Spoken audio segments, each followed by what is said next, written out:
જામ્યો છે વલસાડના ધરમપુરમાં પવન સાથે વરસાદી માહોલ છે। ધોધમાર વરસાદ વલસાડની અંદર વરસી રહ્યો છે। ધરમપુરમાં પવન સાથે વરસાદ છે। ભારે વરસાદના કારણે અનેક જગ્યાએ પાણી ભરાઈ ગયા છે। પાણી ભરાતા જ વાહન ચાલકો હેરાન પરેશાન થયા છે। પાલિકાના પ્રી મોન્સૂનની પોલ ખુલી ગઈ છે। હોસ્પિટલ આગળ પાણી ભરાતા દર્દીઓ અને દર્દીના સગા પરેશાન થઈ રહ્યા છે। તો વલસાડમાં આપ જોઈ રહ્યા છો પહેલો વરસાદ, ચોમાસાનો પહેલો વરસાદ। ધરમપુરના આ દ્રશ્યો જ્યાં પવન સાથે વરસાદ છે। ભારે વરસાદના કારણે રસ્તા ઉપર પાણી પાણી થઈ ગયું છે। વાહન ચાલકો હેરાન પરેશાન પણ થયા છે।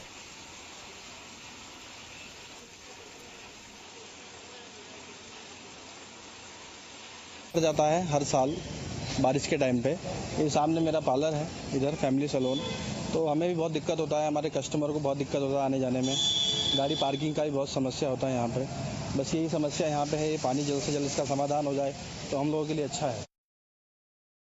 પાણીની સમસ્યા એટલે કે આ સમસ્યા ચોમાસા પહેલા એનો ઇલાજ કરવાનો હોય નગરપાલિકા, એના બદલે ઇલાજ કરવાનો સાઈડ પર, એના બદલે એટલું પાણી ભરાયેલું રહે છે કે 10-15 મિનિટ ખાલી વરસાદમાં એટલું પાણી હોય। જ્યારે ધરમપુરમાં મિનિમમ 14-15 ઇંચ એકી સાથે વરસાદ પડે તો આ રસ્તા પર કમર જેટલું પાણી થઈ જાય છે। અહીંયા સ્ટેટ હોસ્પિટલ આવેલી છે, સ્ટેટ હોસ્પિટલની સામે જ હાઈસમ હાઈસ્કૂલ આવેલી છે, એમાં 2,500 થી 3,000 વિદ્યાર્થીઓ અભ્યાસ કરે છે।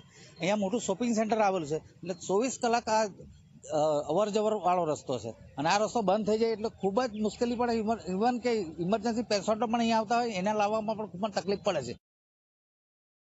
વલસાડ જિલ્લામાં છેલ્લા 3-4 દિવસથી છૂટોછવાયો વરસાદ વરસી રહ્યો છે। ત્યારે આજરોજ ધરમપુર તાલુકા ખાતે પડેલા ધોધમાર વરસાદના કારણે ધરમપુરના મુખ્ય રસ્તાઓ પર પાણી ભરાઈ જવા પામ્યા છે। આપ મારી પાસે જોઈ શકો છો કે જે ધરમપુર સ્ટેટ હોસ્પિટલ છે અને સાથે સાથે જે મામલતદાર કચેરી અને પ્રાંત કચેરી જતો જે મુખ્ય માર્ગ છે, તે મુખ્ય માર્ગ પર જે પાણી ભરાઈ જવા પામ્યા છે, તેને લઈને ક્યાંક ને ક્યાંક જે વાહન ચાલકો અને જે રાહદારીઓ છે તેઓએ હાલાકી વેઠવાનો વારો આવ્યો છે। જે રીતે ધરમપુર નગરપાલિકા દ્વારા લાખો રૂપિયાનો ખર્ચ પ્રી મોન્સૂન કામગીરી પાછળ કરવામાં આવે છે, તે પ્રી મોન્સૂન કામગીરી ક્યાંક ને ક્યાંક પાણીમાં ગઈ એવું ચોક્કસથી લાગી રહ્યું છે। કારણ કે જે રીતે ધરમપુર તાલુકામાં માત્ર અડધો કલાકમાં પડેલા વરસાદમાં જે રસ્તા ઉપર પાણી ભરાઈ ગયા છે। ધરમપુર નગરપાલિકા દ્વારા લાખો રૂપિયાનો ખર્ચ તે પ્રી મોન્સૂન કામગીરી પાછળ કરવામાં આવતો હોય છે, પણ તેમ છતાંય ક્યાંક ને ક્યાંક જે પ્રી મોન્સૂન કામગીરી છે તે માત્ર ને માત્ર કાગળ ઉપર હોય તેવું લાગી રહ્યું છે। થોડા જ વરસાદમાં અહીં પાણી ભરાઈ ગયા છે, તો હજુ તો ચોમાસાની શરૂઆત જ થઈ છે, ત્યારે જો પાણી આટલા પાણી ભરાઈ જતા હોય તો હજુ તો ચોમાસું બાકી છે।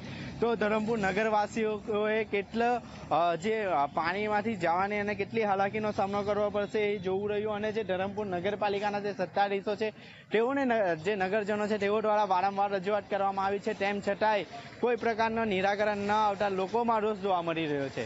ઉમેશ પટેલ, ઝી મીડિયા, વલસાડ। દક્ષિણથી પહોંચે